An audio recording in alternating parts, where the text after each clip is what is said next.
بسم الله الرحمن الرحيم. الحمد لله الذي أنزل على عبده الكتاب ولم يجعل له عوجا قيما لينذر بأسا شديدا من لدنه ويبشر المؤمنين الذين يعملون الصالحات أن لهم أجرا حسنا ماكثين فيه أبدا وينذر الذين قالوا اتخذ الله ولدا ما لهم به من علم ولا لآبائهم كبرت كلمة تخرج من أفواههم إن يقولون إلا كذبا فلعلك باخع نفسك على آثارهم إن لم يؤمنوا بهذا الحديث أسفا إنا جعلنا ما على الأرض زينة لها لنبلوهم أيهم أحسن عملا وإنا لجاعلون ما عليها صعيدا جرزا أم حسبت أن أصحاب الكهف والرقيم كانوا من آياتنا عجبا إذ أوى الفتية إلى الكهف فقالوا ربنا آتنا من لدنك رحمة وهيئ لنا من أمرنا رشدا وضربنا على آذانهم في الكهف سنين عددا ثم بعثناهم لنعلم أي الحزبين أحسن ما لبثوا أمدا نحن نقص عليك نبأهم بالحق إنهم فتية آمنوا بربهم وزدناهم هدى وربطنا على قلوبهم إذ قاموا فقالوا ربنا رب السماوات والأرض لن ندعو من دونه إلها لقد قلنا إذا شططا هؤلاء قومنا اتخذوا من دونه آلهة لولا يأتون عليهم بسلطان بين فمن أظلم ممن افترى على الله كذبا وإذ اعتزلتموهم وما يعبدون إلا الله فأووا إلى الكهف ينشر لكم ربكم من رحمته ويهيئ لكم من أمركم مرفقا وترى الشمس إذا طلعت تزاور عن كهفهم ذات اليمين وإذا غابت تقرضهم ذات الشمال وهم في فجوة منه ذلك من آيات الله من يهد الله فهو المهتد ومن يضلل فلن تجد له وليا مرشدا وتحسبهم أيقاظا وهم رقود ونقلبهم ذات اليمين وذات الشمال وكلبهم باسط ذراعيه بالوصيد لو اطلعت عليهم لوليت منهم فرارا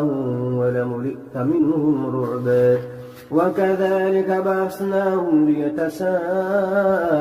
بينهم قال قائل منهم كم لبثتم قالوا لبثنا يوما أو بعض يوم قالوا ربكم أعلم بما لبثتم فابعثوا أحدكم بورقكم هذه إلى المدينة فلينظر أيها أزكى طعاما فليأتكم برزق منه وليتلطف ولا يشعرن بكم أحدا إنهم إن يظهروا عليكم يرجموكم أو يعيدوكم في ملتهم ولن تفلحوا إذا أبدا وكذلك أعثرنا عليهم ليعلموا أن وعد الله حق وأن الساعة لا ريب فيها إذ يتنازعون بينهم أمرهم فقالوا بنوا عليهم بنيانا ربهم أعلم بهم قال الذين غلبوا على أمرهم لنتخذن عليهم مسجدا سيقولون ثلاثة رابعهم كلبهم ويقولون خمسة سادسهم كلبهم رجما بالغيب ويقولون سبعة وثامنهم كلبهم قل ربي أعلم بعدتهم ما يعلمهم إلا قليل فلا تمار فيهم إلا مراء ظاهرا ولا تستفت فيهم منهم أحدا ولا تقولن لشيء إني فاعل ذلك غدا إلا أن يشاء الله واذكر ربك إذا نسيت وقل عسى أن يهديني ربي لأقرب من هذا رشدا ولبثوا في كهفهم 300 سنين وازدادوا 9 قل الله أعلم بما لبثوا له غيب السماوات والأرض أبصر به وأسمع ما لهم من لدونه من ولي ولا يشرك في حكمه أحدا واتل ما أوحي إليك من كتاب ربك لا مبدل لكلماته ولن تجد من دونه ملتحدا واصبر نفسك مع الذين يدعون ربهم بالغداة والعشي يريدون وجهه ولا تعد عيناك عنهم تريد زينة الحياة الدنيا ولا تطع من أغفلنا قلبه عن ذكرنا واتبع هواه وكان أمره بسم الله الرحمن الرحيم لا أقسم بهذا البلد وأنت حل بهذا البلد ووالد وما ولد قد خلقنا الإنسان في كبد يغاث بماء كالمهل يشوي الوجوه بئس الشراب وساءت مرتفقا إن الذين آمنوا وعملوا الصالحات إنا لا نضيع أجر من أحسن عملا أولئك لهم جنات عدن تجري من تحتهم الأنهار يحلون فيها من أسابر من ذهب ويلبسون ثيابا خضرا من سندس واستبرق متكئين فيها على الأرائك نعم الثواب وحسنت مرتفقا واضرب لهم مثلا رجلين جعلنا لأحدهما جنتين من أعناب وحففناهما بنخل وجعلنا بينهما زرعا كلتا الجنتين آتت أكلها ولم تظلم منه شيئا وفجرنا خلالهما نهرا وكان له ثمر فقال لصاحبه وهو يحاوره أنا أكثر منك مالا وأعز نفرا ودخل جنته وهو ظالم لنفسه قال ما أظن أن تبيد هذه أبدا وما أظن الساعة قائمة ولئن رددت إلى ربي لأجدن خيرا منها منقلبا قال له صاحبه وهو يحاوره أكفرت بالذي خلقك من تراب ثم من نطفة ثم سواك رجلا لكن هو الله ربي ولا أشرك بربي أحدا ولولا إذ دخلت جنتك قلت ما شاء الله لا قوة إلا بالله إن ترني أنا أقل منك مالا وولدا فعسى ربي أن يؤتيني خيرا من جنتك ويرسل عليها حسبانا من السماء فتصبح صعيدا زلقا أو يصبح ماؤها غورا فلن تستطيع له طلبا وأحيط بثمره فأصبح يقلب كفيه على ما أنفق فيها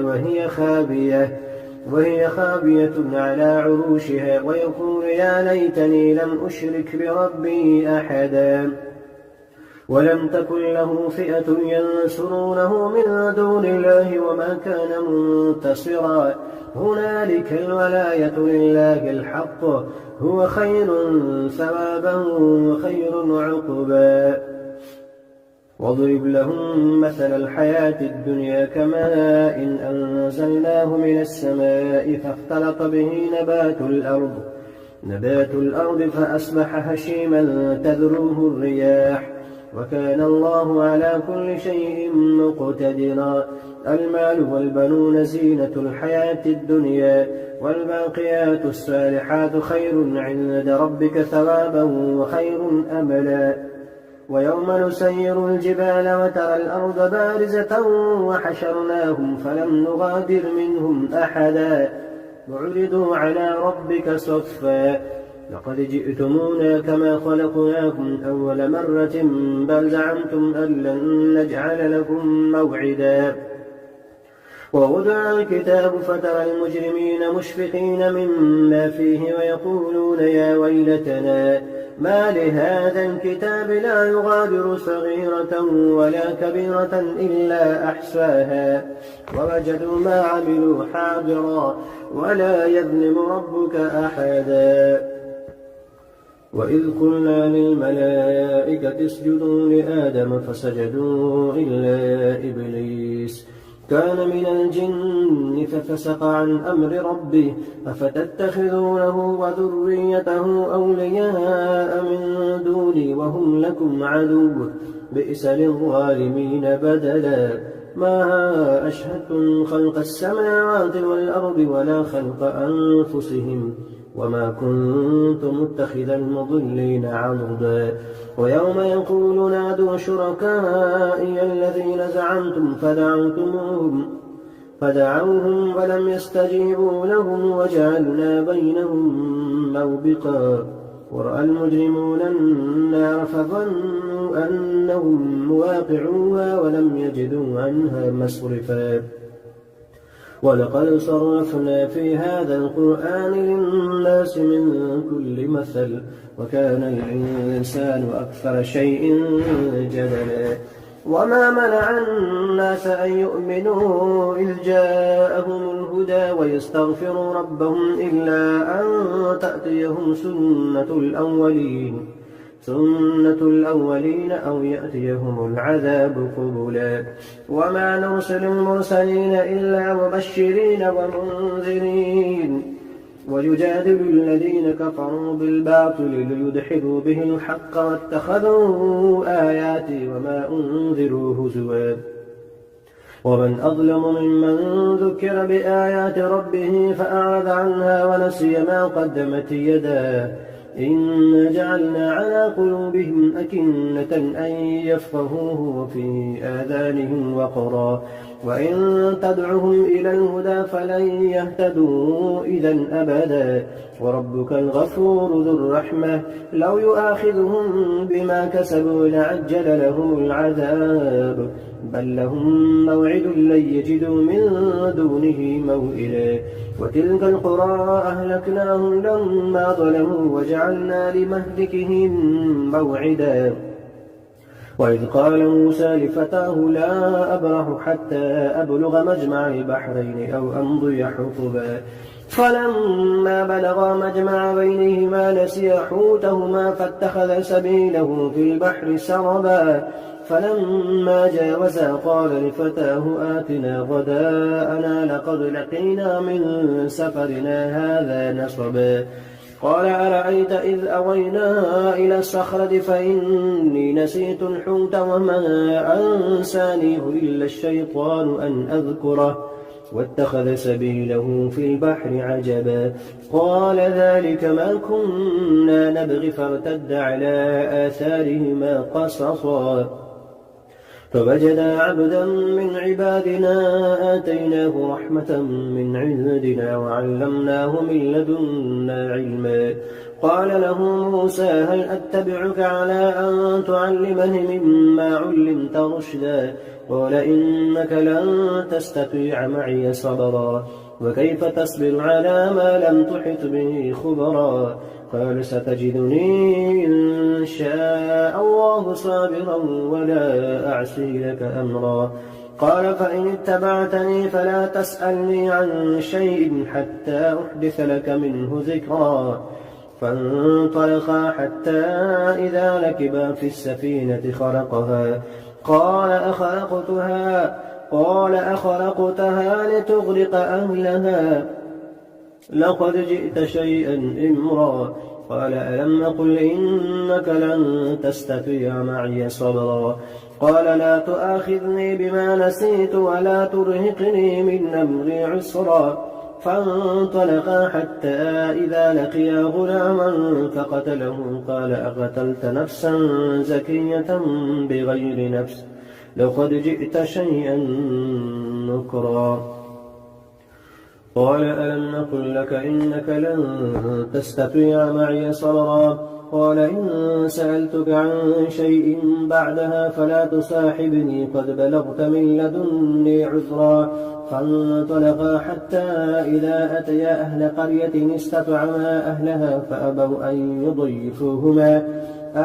يضيفوهما فوجدا فيها جدارا يريد أن ينقض فأقامه. قال لو شئت لاتخذت عليه أجرا. قال هذا فراق بيني وبينك سأنبئك بتأويل ما لم تستطع عليه صبرا. أما السفينة فكانت لمساكين يعملون في البحر فأردت أن أعيبها وكان وراءهم ملك يأخذ كل سفينة غصبا. وأما الغلام فكان أبواه مؤمنين فخشينا أن يرهقهما طغيانا وكفرا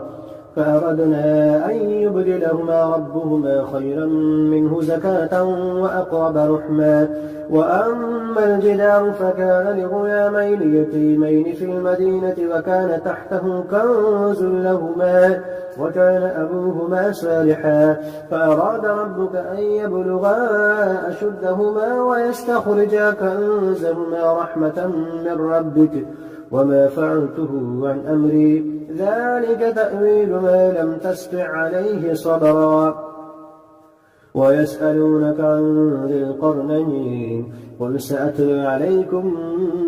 منه ذكرا. إنا مكنا له في الأرض وآتيناه من كل شيء سببا فأتبع سببا حتى إذا بلغ مغرب الشمس وجدها تغرب في عين حمئة ووجد عندها قوما. قلنا يا ذا القرنين إما أن تعذب وإما أن تتخذ فيهم حسنا. قال أما من ظلم فسوف نعذبه ثم يرد إلى ربه فيعذبه عذابا نكرا. وأما من آمن وعمل صالحا فله جزاء الحسنى وسنقول له من أمرنا يسرا. ثم أتبع سببا حتى إذا بلغ مطلع الشمس وجدها تطلع على قوم لم نجعل لهم من دونها سترا كذلك فقد أحطنا بما لديه خبرا. ثم أتبع سببا حتى إذا بلغ بين السدين وجد من دونهما قوما لا يكادون يفقهون قولا. قالوا يا ذا القرنين إن يأجوج ومأجوج مفسدون في الأرض فهل نجعل لك خرجا على أن تجعل بيننا وبينهم سدا. قال ما مكنني فيه ربي خير فأعينوني بقوة أجعل بينكم وبينهم ردما. آتوني زبر الحديد حتى إذا ساوى بين الصدفين قال انفخوا حتى إذا جعله نارا قال آتوني أفرغ عليه قطرا. فما استطاعوا أن يظهروه وما استطاعوا له نقبا. قال هذا رحمة من ربي فإذا جاء وعد ربي جعله دكا وكان وعد ربي حقا.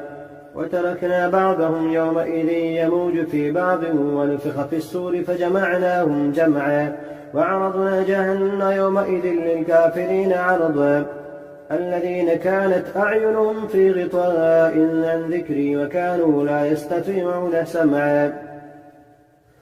أفحسب الذين كفروا أن يتخذوا عبادي من دوني أولياء إنا أعتدنا للكافرين نزلا. قل هل ننبئكم بالأخسرين أعمالا الذين ضل سعيهم في الحياة الدنيا وهم يحسبون أنهم يحسنون صنعا أولئك الذين كفروا بآيات ربهم ولقائه فحبطت أعمالهم فلا نقيم لهم يوم القيامة وزنا إن الذين آمنوا ذلك جزاؤهم جهنم بما كفروا واتخذوا آياتي ورسلي هزوا إن الذين آمنوا وعملوا الصالحات كانت لهم جنات الفردوس نزلا خالدين فيها لا يبغون عنها حولا قل لو كان البحر مدادا لكلمات ربي لنفد البحر قبل أن تنفد كلمات ربي ولو جئنا بمثله مددا قل إنما أنا بشر مثلكم يوحى إلي أنما إلهكم إله واحد فمن كان يرجو لقاء ربه فليعمل عملا صالحا ولا يشرك بعبادة ربه أحدا.